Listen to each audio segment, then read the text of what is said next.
저희는 오늘 세상에서 가장 유명한 성경 구절이 있는 요한복음 3장으로 들어갑니다. 그리고 어떤 의미에서 우리는 인간 역사상 가장 중요한 대화를 엿듣게 됩니다. 이것은 종교 지도자와 구도자의 대화가 아니라 신과 인간의 대화이며 참빛이 세상에 오셔서 각 사람을 비춰주시며 구원에 관하여 말씀을 하시는 것입니다. 그래서 이 세상의 어떤 가르침이나 대화보다 오늘부터 대하게 되는 말씀은 너무나 중요한 말씀입니다. 그래서 또한 서두를 필요가 없습니다. 설교 준비를 마치고 나서 마틴 로이 존스 목사님은 이 3장을, 요한복음 3장을 어떻게 얼만큼 설교하셨는지 한번 보았습니다. 그분은 1966년도에 보니까 요한복음 3장을 적어도 39번 설교를 하였습니다. 거의 9개월 이상을 설교하였습니다. 그만큼 요한복음 3장은 중요한 부분인 게 확실합니다. 오늘은 이 말씀을 조금 다른 각도에서 보기를 원합니다. 왜냐하면 고정관념 가운데 이 말씀을 보면 항상 같은 것만 보이기 때문입니다. 그래서 오늘은 니고데모의 이야기를 보기 전에 바로 그 전 몇 절에서 시작을 한 것입니다. 보통 우리는 니고데모 이야기를 하면 3장 1절부터 펴서 거기 나오는 사람과 예수의 대화를 보게 되는데, 원래 이 장과 절의 구분이 없었지 않습니까? 성경을 쓸 때는 없었습니다. 이것은 나중에 중세시대의 사람들이 만들어 놓은 것인데, 이 니고데모 이야기를 3장 1절에서부터 시작을 하게 되면 이것은 마치 나야가라 폭포에 가서 같은 전망대에 서서 항상 같은 방향으로 폭포를 바라보는 것과 같습니다. 가만히 이것을 보니까 이 사도 요한의 의도가 보이기 시작하는데, 그 전절 몇 절을 이렇게 읽어보면 아직 예수께서 예루살렘에 계실 때 이야기를 합니다. 그리고 니고데모도 예루살렘에 있었던 사람이 분명하고 3장도 그때 있었던 일인데, 많은 사람들이 예수를 믿은 것 같습니다. 표적을 보고 그의 이름을 믿었다고 이야기를 합니다. 그런데 그 다음 절에 보면 예수는 그의 몸을 그들에게 의탁하지 아니하셨다 이렇게 되어 있지만, 이걸 가만히 읽어보면 같은 단어를 썼습니다. 그들은 예수를 믿었지만 예수는 그 자신을 그들을 믿지 않았다. 그들은 예수를 믿었지만 예수는 그들을 믿지 않았다라는 똑같은 단어가 사용되었습니다. 그리고 25절이 이제 중요한 것인데, 25절과 3장 1절이 딱 붙어 있습니다. 연결이 되어 있습니다. 저희 한국어 말로는 이것이 잘 보이지 않습니다만은 자세히 들여다보면 사람이라는 단어가 바로 연결고리가 됩니다. 2장 25절을 원문대로 이렇게 해석을 해보면 사람이 제일 뒤에 나옵니다. 그 자신이 알고 있었다. 무엇이 그 안에 있었는지 사람 안에. 3장 1절에 있었다 그리고 사람이 바리새인들에 속한, 이렇게 되어 있습니다. 그러면은 지금 장과 절을 빼고 보면 요한의 의도는 무엇인지 금방 드러나게 됩니다. 니고데모를 소개할 때 바로 그 전에 나오는 말과 딱 이렇게 묶어서 우리에게 보여주고 있는 것이 요한의 의도인데, 그렇다면 니고데모는 3장 1절에서 유명한 니고데모가 나오는 것이 아니라 요한의 입장에서는 2장 23절로 25절에 나왔던 예루살렘에서 표적을 보고 예수를 믿은 것 같으나 진정으로 믿지 않는 그 사람 중에 하나로, 대표자로 니고데모를 쓰고 있는 것이 분명합니다.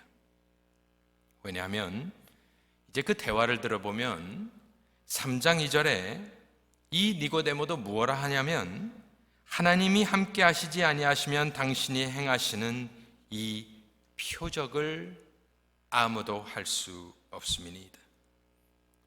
2장 말미에 나왔던 그 사람들과 똑같은 사람이라는 것입니다.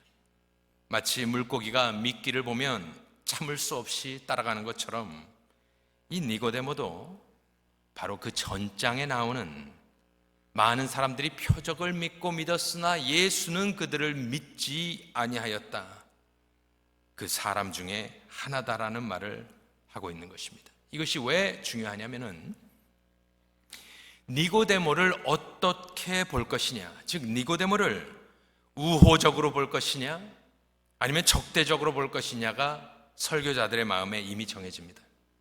그러면 그 고정관념에 따라서 설교 내용이 완전히 달라져 버립니다. 참고로 마틴 로이 존스의 설교를 읽어보니까 처음 설교가 3장에 대한 처음 설교가 이 니고데모에 대한 칭찬 일색입니다. 니고데모는 위대한 사람이었지만 겸손이 나오지 않았느냐, 그래서 우리가 그 겸손을 배워야 한다. 또 어떤 사람은 이 니고데모는 예수께 도전하러 나왔다. 그래서 니고데모를 어떻게 보느냐에 따라서 완전히 내용이 달라지는 모습을 보게 되었습니다. 그런데 그 2장 말미에서부터 이렇게 읽어다 보면 무슨 말을, 그 요한의 의도는 무엇일까 제가 생각해 보면 너무 유명한 사람이라고 호들갑 떨 필요 없다. 이 사람도 그 수많은 사람들처럼 표정만 보고 예수를 따라온 사람이지 아직 거듭난 사람은 아니다. 경계하여라. 또 우리는 나중에 보면 이 니고데모가 변하지 않습니까? 완벽하게 예수를 믿었단 말은 없지만은 공회에서 한번 예수를 이렇게 대변해주고, 또 마지막 우리가 본 것과 같이 예수를 장사 지낼 때에 아리마대 요셉과 함께 큰 돈을 들여서 모략을 사다가 예수를 장사 드려줍니다. 그래서 우리는 이미 니고데모가 누군지 알고 있습니다. 그래서 우리 마음 가운데 니고데모가 참 좋은 사람이다, 위대한 학자였지만 예수님께 나온 걸 보니까 참 겸손한 사람이었다, 우리가 이렇게 우호적으로 니고데모를 보고 싶어하는 유혹이 있습니다. 하지만 아직은 아닙니다. 요한의 시점에서는 아직은 아닙니다. 요한복음을 이렇게 보면서 제가 한 발짝 뛰어서 멀리서 요한복음을 보니까 몇 가지 보이는 것들이 있습니다. 저번 주에도 그랬습니다. 평소에는 그냥 쫙 읽어 내려가면서 이것이 있고 이것이 있고 이것이 있고 이렇게 할 것인데 한 발짝 물러나서 이것을 멀리서 보니까 2장에는 쌍둥이 이벤트가 보였습니다. 가나의 혼인잔치와 성전정화, 하나는 은혜 충만한 모습, 하나는 진리 충만한 모습, 샘플로 쌍둥이 이벤트를 보여주었습니다. 3장과 4장도 마찬가지입니다. 한 발짝 멀리 떨어져서 이걸 보니까 이것이 지금 무슨 상황이냐면은 요한은 수많은 사람들을 생각할 수 있었지만 딱 두 샘플을 가지고 오는 것입니다. 3장에서는 우리가 누굴 만나는 것이냐면 유대인 최고의 엘리트를 만나는 것입니다. 그런데 그는 결단 없이 사라집니다. 일단은 질문만 하고 어떻게 됐는지 나오지 않습니다. 그것은 마치 1장 11절에 자기 백성에게 왔으나 자기 땅에 오매 자기 백성이 영접하지 아니하는 모습을 설명하기 위해서, 아무리 최고의 엘리트이지만 이 사람은 표적을 보고 쫓아온 사람 중에 하나였을 뿐이다. 4장은 또 무엇입니까?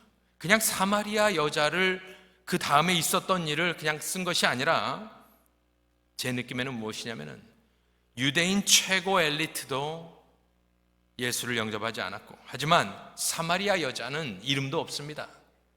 완전히 대조되는 사람입니다. 더럽고 추한 사람입니다. 하지만 영접하는 자, 곧 그 이름을 믿는 자들에게는 하나님의 자녀가 되는 권세를 주었다. 이 두 가지를 샘플로 보여주면서 마치 로마서 3장 9절에 나오는 말씀과 같습니다. 유대인이나 헬라인이나 다 죄 아래 있다고 우리가 이미 선언하였느니라. 모든 사람이 죄를 범하였음에 하나님의 영광에 이르지 못하더니 그리스도 예수 안에 있는 속량으로 말미암아 하나님의 은혜로 값없이 의롭다 하심을 얻은 자 되었느니라. 그렇습니다. 지금 요한은 니고데모를 끌어들이면서 우리에게 최고의 엘리트도 거듭나지 않으면 소용이 없다. 하지만 아무리 천한 죄인 같은 사마리아 여인이라도 죽게 나오면 구원받을 수 있다. 이 쌍둥이 샘플을 가지고 우리에게 다가오는 것입니다. 그 백그라운드를 가지고 우리 3장 1절을 보면 이번에 개역개정을 보니까 그런데라는 말이 들어있습니다. 그것은 방금 제가 설명했던 것을 개역개정을 번역한 사람들은 알고 있었기 때문에 그런데라는 말을 집어넣어놨고 옛날 성경 개역 한글에는 그 말이 없습니다. 그런데 바리새인 중에 니고데모라 하는 사람이 있으니 유대인의 지도자라. 사람에 대해서는 이미 이야기를 했습니다. 그런데 여기서 소개되는 이 사람은 바리새인, 이름도 니고데모, 지도자, 또한 유대인의 지도자, 이렇게 4가지 정도가 그의 양력으로 소개가 됩니다. 그를 소개할 때 처음 첫 번째로 나오는 것은 바리새인이라는 말입니다. 바리새인에 대한 역사적 기록은 성경에서 다 나옵니다. 다른 곳은 아무리 찾아봐도 없고 요세푸스의 역사서에 언급이 되어 있는데 그것을 보면 이 그룹은 딱 2가지가 눈에 띕니다. 첫 번째로 그들은 자신의 법에, 즉 성경이겠죠, 자신들의 법에 관한 전문가였다라고 요세푸스는 이야기를 합니다. 성경을 문자적으로 해석하고 보수 신학을 하고 정통 신학을 하고 장로들의 유전을 엄격하게 지켰던 사람들이라고 이야기를 합니다. 2번째 특징으로는 이 바리새 집단은 유대민족이 가장 숭상하던, 그들이 존경하던 집단이라고 이야기를 합니다. 법에 능통한 전문가들, 또한 만인이 그들을 존경했다. 이 2가지를 요세푸스가 이야기를 합니다. 그래서 이 사람은 존경받는 사람입니다. 율법주의자라고 우리가 알고 있지만 어쨌든 그들은 엄격하게 법대로 하나님을 섬기는 사람들입니다. 이 사람의 이름은 아는 대로 니고데모입니다. 이것이 왜 특이합니까? 바리새인인데 이름이 헬라 이름이기 때문에 그렇습니다. 니고데모라는 것은 니콜라스와 똑같은 단어고 어원인데 사람들을 정복하는 자다라는 뜻입니다. 유대인의 관원인데 헬라 이름을 갖고 있다는 것은 상류층이라는 소리입니다. 자신의 유대 이름을 쓰지 않고 세상적으로도 헬라 이름이 알려졌던 이 사람은 그렇다면 헬라 문화권에서도 활동을 했던 학자가 아니었나 생각할 수가 있는 것입니다. 학자들이 이야기를 하는데 그때 당시에 니고데모라는 이름을 가진 유명한 유대인들을 이렇게 보니까 한 4명 정도가 니고데모라는 사람이 BC 300년부터 AD 200년까지 있었는데 특이한 것은 그들이 다 같은 패밀리 이름을 가지고 있습니다. 벤 구리온이라는 사람들인데 같은 패밀리에서 유명한 사람들이 4명이 있었는데 그분 중에 하나가 이 니고데모가 아니었느냐, 맞다 아니다 여러 가지 이야기가 있습니다만은 뭐 그냥 그럴 수도 있겠다 하면서 그냥 우리가 참고할 수 있는 부분은 무엇이냐면 이 구리온 패밀리는 아주 유명한 군인 가문이었습니다. 우리식으로 지금 현대식으로 이야기하면 미국식으로 이야기하면 뭐 아이젠하워라든지 아니면 메가더라든지 이렇게 유명한 이 성을 가진 사람, 거기 뭐 성은 없지만 구리온 패밀리가 그랬다는 것입니다. 니고데모가 거기에 속했을 수도 있고 아닐 수도 있고 하지만 니고데모는 어쨌든 많은 사람들이 알고 칭송하고 우러러보고 또한 흠모하는, 만일 이 집안 사람이었다면 만인이 알고 있는 사람이었을 것입니다. 지도자라고 합니다. 사람들은 금방 사내들인이다라고 이야기를 하지만 꼭 그런 것만은 아닙니다. 어쨌든 지도자였다는 것은 정치인이란 소리고 정치인은 성공한 사람입니다. 또한 재력이 있는 사람입니다. 영향력이 있는 사람입니다. 유대인의 지도자, 이제 유대인이라는 단어가 나오는데 요한복음에서 유대인은 적대적으로 예수 그리스도를 핍박하는 대표를 유대인이라 이렇게 이야기를 합니다. 우리가 읽지는 않았지만 3장 10절에 보면 이스라엘의 선생이다라고 나와 있습니다. 이스라엘의 선생일 정도면 이 사람은 대학자일 것이 분명합니다. 대단한 최고의 지성인과 학자입니다. 결론적으로 보면 이 짧은 3장 1절에 지금 예수께 나온 니고데모라 하는 사람은 어마어마한 사람입니다. 인간적으로 봤을 때는 유대 민족의 최고 엘리트가 나온 것입니다. 이런 사람을 만들기도 힘들고 뽑기도 힘들 것인데 어쨌든 자기 발로 걸어서 예수께 나왔습니다. 하지만 제가 말씀드린 대로 보통 사람들은, 보통 설교는 보니까 이 유명하고 위대한 것을 강조하고 예수께 나온 것으로 그를 겸손한 사람으로 이것을 풀어가지만 맞습니다. 교만하진 않죠. 하지만 요한의 의도는 아무리 위대한 지금 최고의 엘리트이지만 이 사람은 거듭나지 않은 사람이고 그 전장에서부터 흐르는 내용으로 봤을 때는 이 사람이 겉으로는 위대해 보이지만 영으로는 완전히 죽어있는 사람이다라는 것을 우리에게 알려주고 있는 것입니다. 그가 2절에서 예수께 최대한 겸손하게 우호적으로 이 말씀을 하는데 말씀드린 바대로 설교자에 따라 학자에 따라 이것을 우호적으로 볼 것인지 적대적으로 볼 것인지 완전히 해석이 달라집니다. 밤에 나왔습니다. 랍비라고 불러서 그에게 예우를 해줬습니다. 랍비라는 말을 잠깐 설명해 보면 랍비라는 단어가 어디서 나왔느냐? 이것이 페르시아 말인데 우리가 잘 아는 랍사게를 아실 것입니다. 랍사게. 거기서 랍이 있지 않습니까? 그 랍이 바로 랍비라는 소리입니다. 그래서 랍은 이 유대 말은 아니고 어떤 의미에서는 닥터 정도 되는 것입니다. 예우하는 것입니다. 그래서 이 시골에서 온 예수를 랍비라고 유대인 최고의 지도자요 학자인 사람이 예우를 갖춰 이야기를 하고 있는 것입니다. 어쨌든 그것은 저는 우호적으로 생각이 됩니다. 그런데 이제 오늘 3장 3절을 자세히 들여다보면 예수님의 반응은 참으로 싸늘합니다. 민망할 정도로 싸늘하게 예수님께서 엄격하게 대답하십니다. 보통 누가 여러분을 칭찬하면 여러분도 머리를 긁적이며 아유 감사합니다 이렇게 받아치지 않겠습니까? 그가 고개를 숙이면 우리도 고개를 숙이지 않겠습니까? 그런데 특이한 것은 예수님의 반응이 너무나 충격적입니다. 가만히 이걸 보면 볼수록 충격적입니다. 예수께서 대답하여 이르시되 진실로 진실로, 잠깐 스탑하겠습니다.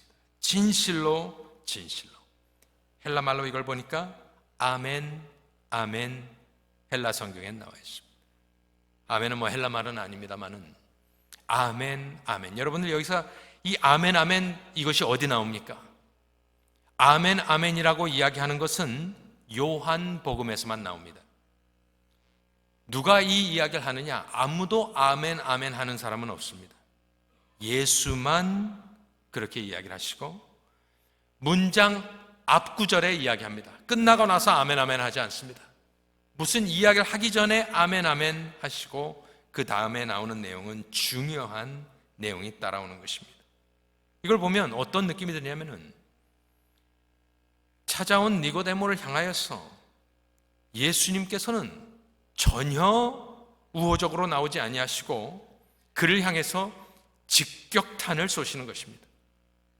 너무나 엄격하게 진실로 진실로 내게 이야기를 한다.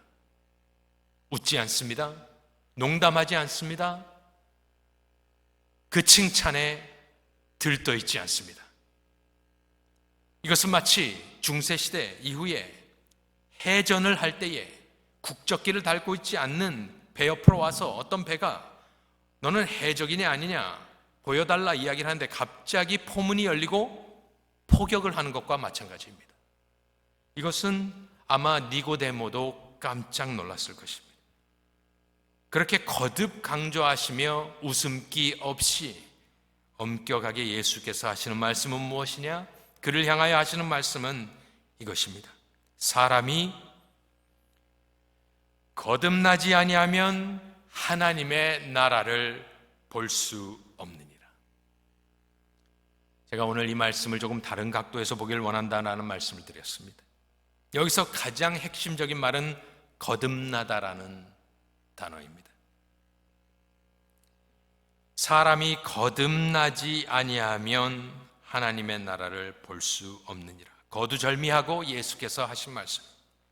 이 말씀은 신이 육신을 입고 이 땅에 오셔서 어두움을 향하여 포문을 여시고 쏘신 섬광과 같은 말씀, 포탄과 같은 말씀입니다. 표적을 쫓아온 인간의 눈으로 보면 완벽한 유대인의 표상인 니고데모를 부수어 버리는 신의 한마디입니다. 모든 가인의 후손들, 교만한 인생들을 40일 비를 내려서 수장시켜 버리신 마치 그와 같은 여호와의 음성이 지금 나온 것입니다. 이 말씀은 심판의 말씀입니다. 또한 구원의 말씀입니다. 우리는 3장에 들어가면서 가장 유명한 3장 16절로 달려갑니다. 우리의 마음이 그렇고 눈이 그렇습니다. 빨리 읽고 3장 16절로 가버립니다. 그런데 3장에서 가장 중요한 말씀은 바로 이 말씀입니다. 3장 3절의 말씀. 나머지 모든 것은 이 말씀에 대한 주해이고 주석일 뿐입니다. 여기서 중요한 말씀은 거듭남이라는 이 한 단어인데, 이 단어를 찾아보면 두 가지 의미가 있습니다. 거의 모든 성경은 거듭남, born again이라고 미국 성경들도, 영어 성경들도 그렇게 하지만 최근에 나온 성경, 제가 가지고 있는 한어 성경도 마찬가지인데 밑에 보면 이렇게 가로를 쳐놓고 뭐라고 해놨냐면 위로부터도 괜찮다. 즉 사람이 거듭나지 아니하면 하나님의 나라를 볼 수 없느니라. 혹은 사람이 위로부터 나지 아니하면 하나님의 나라를 볼 수 없느니라. 양쪽 다 가능하다. 두 가지 해석이 다 가능하다라는 것을 모든 성경이 해놓았습니다. 하지만 저는 오늘 이 말씀을 보통 사람들은 두 번째 의미라고 생각하는 위로부터 나지 아니하면이 저는 맞다고 생각하며 이 말씀을 좀 생각해 보겠습니다.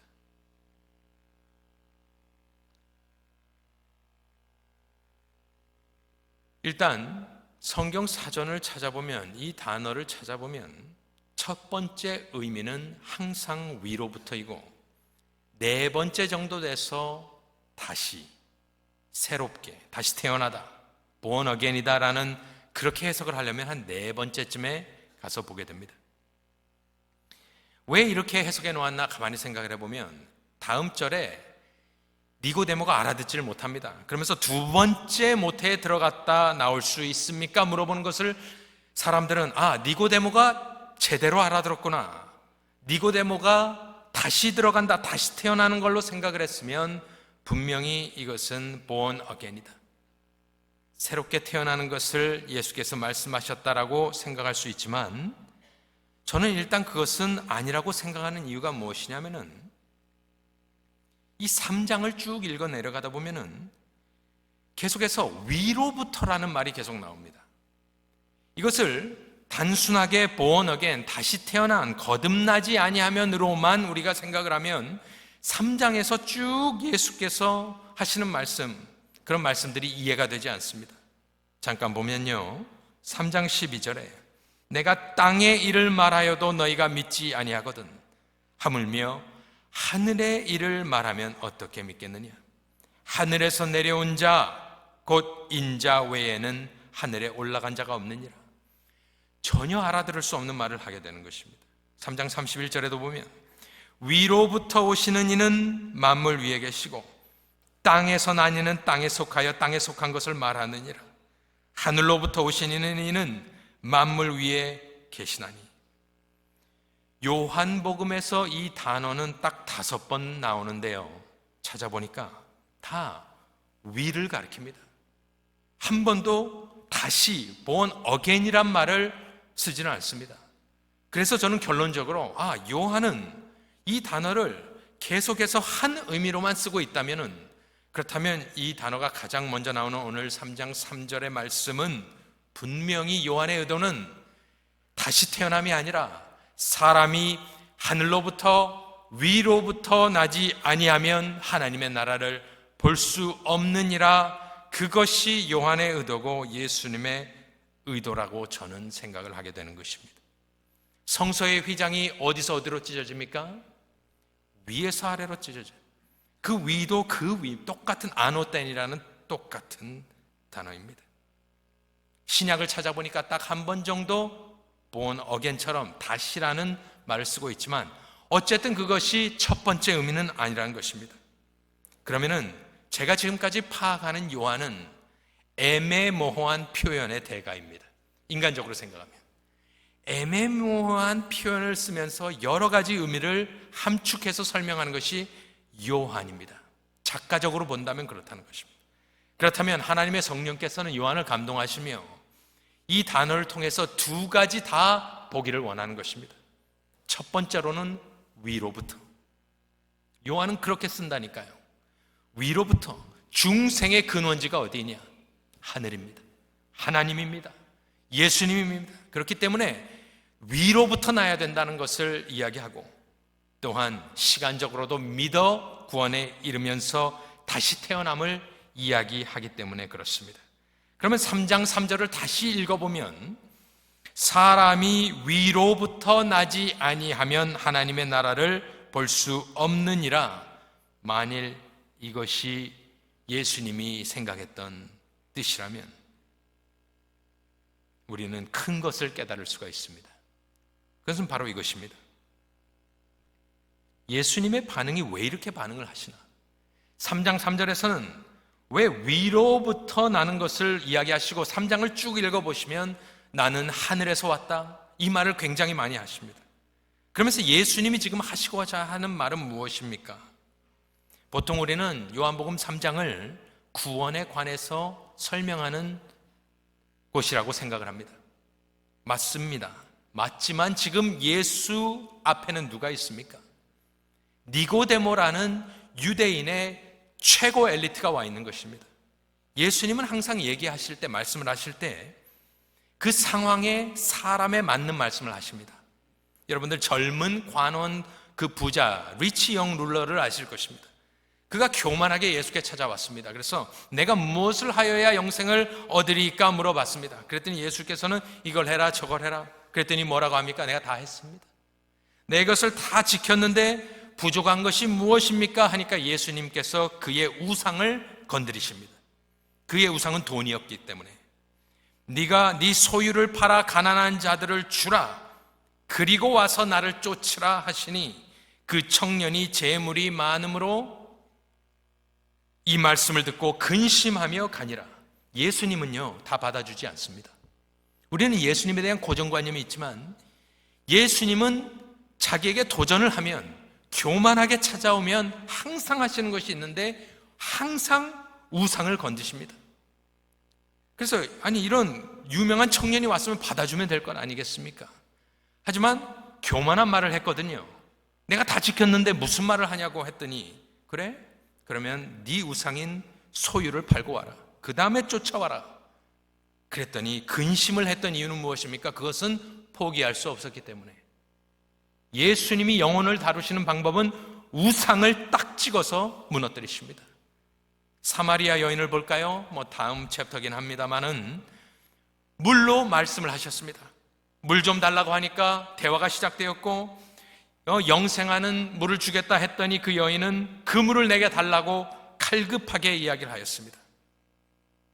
그랬더니 4장 16절에 예수님께서는 뭐라 하십니까? 구원에 관한 강의를 하지 않고 가라사대 가서 네 남편을 불러오라. 5번 결혼했던 여자에게, 그리고 다른 남자랑 살고 있는 여인에게 네 남편을 불러오라. 여러분들이 만일 이 여자면 어떻게 하시겠습니까? 아니, 사람을 뭘로 보고 이런 소리를 하느냐?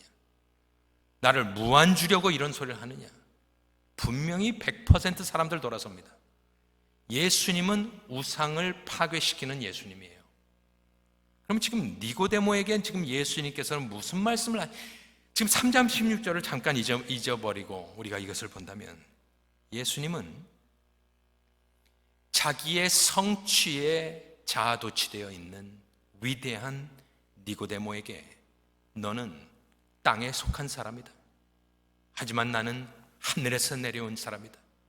그렇기 때문에 사람은 위로부터 나지 아니하면 하나님의 나라를 볼 수 없다 하시면서 그의 교만함과 인생의 당시 자기가 이룬 모든 성취와 핏줄을 한순간에 무너뜨리는 것이 바로 예수님의 의도인 것입니다. 그러니까 니고데모가 당황해서 제가 모태로 다시 들어갔다 나올 수는 없지 않습니까? 라는 다른 이야기를 끌어들이는 것입니다. 분명히 이 사람은 당황했고, 위로부터? 그 말이 무슨 말이냐 하면서 대화를 다른 곳으로 끌어가려고 하는 것이 다시 태어나겠느냐. 하지만 예수님은 그 의도가 아닙니다. 예수님은 지금 구원에 관해서 설명하고 있는 것이 아닙니다. 지금 자기에게 찾아온 이 죄인을 향하여 꿰뚫어 보시고, 무슨 의도인지 모르겠지만 하나님, 예수님은 어쨌든 꿰뚫어 보시고 그의 우상을 지금 무너뜨리고 계십니다. 니고데모와 같은 대학자가 못 알아들었을까요? 절대 그런 일 없습니다. 물론 대화는 아람어, 히브리 말로 하셨겠지만 어쨌든 요한은 성령의 감동으로 이 단어를 쓰면서 완전히 한마디에 이 폭격에 인생의 교만함이 무너지는 것 아닐까요? 다시 태어난다는 것이 그 의미가 쉽습니까? 위로부터 태어난다는 의미가 쉽습니까? 우리도 다시 태어난다는 말은 많이 씁니다. 죽다 살아났다, 다시 태어났다, 제2의 인생을 산다, 나는 새 사람이 되었다. 모든 사람들이 다 이야기하는 것입니다. 하지만 위로부터 태어났다는 말은 이해할 수 없는 말이거든요. 그런데 위로부터라는 말이 저는 분명히 프라이메리라고 생각하는 이유가 그것입니다. 니고데모가 알아들을 수 없는 말, 니고데모의 모든 것을 무너뜨리는 말, 그것은 다시 태어난다는 말이 아닙니다. 위로부터 태어난. 인생은 바벨탑일 뿐입니다. 바닷가의 모래성일 뿐입니다. 오늘 3장 3절의 예수의 말씀은 해일입니다.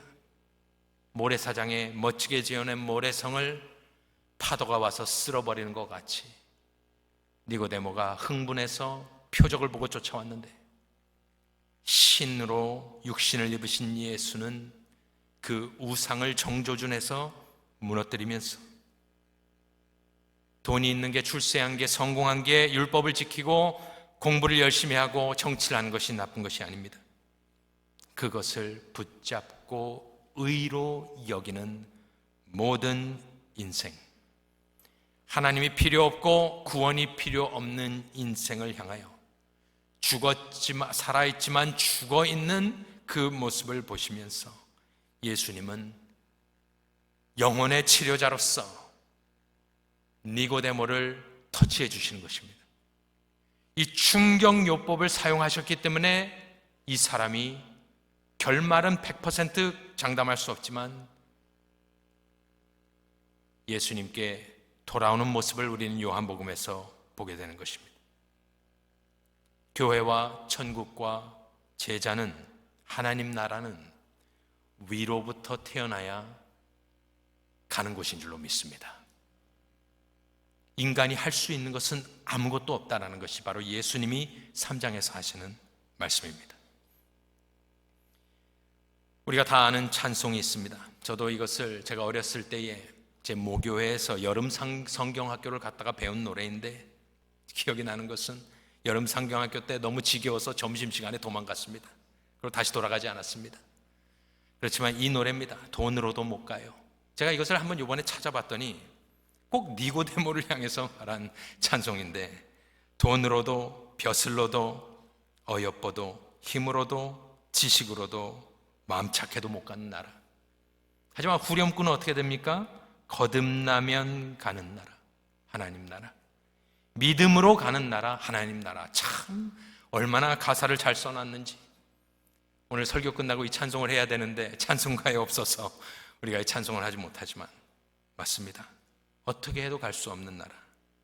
하지만 거듭나면 가는 나라, 위로부터 나면 가는 나라, 믿음으로 가는 나라입니다. 예수께서 그를 향해서 3장 3절 마지막에 하는 말씀은 무엇이냐면, 사람이 거듭나지 아니하면, 사람이 위로부터 나지 아니하면 하나님의 나라를 볼 수 없느니라. 하나님의 나라가 어디 있습니까? 니고데모 눈앞에 서 있는 것입니다. 네가 지금 거듭나지 않았기 때문에, 위로부터 나지 않았기 때문에 하나님의 나라를 볼 수 없느니라. 먼 미래에 있는 것이 아닙니다. 지금 니고데모 눈앞에 서 있는데 너는 위로부터 나지 않았기 때문에, 거듭나지 않았기 때문에 하나님의 나라인 나를 보지 못하고 신이 육신을 입고 온 하나님의 아들을 네가 알아보지 못하는구나 이야기를 하시는 것입니다. 바꾸어 말하면 여러분들, 하나님의 나라가 믿음으로 보이십니까? 그러면 구원받은 사람인 줄로 믿습니다. 안 보이면 어떻게 할까요? 높이 십자가에 달리신 노뱀과 같은 예수님을 바라보면 사는 줄로 믿습니다. 그렇게 예수를 바라보며 소망 가운데 사시는 모든 분들 되시기를 간절히 축원합니다.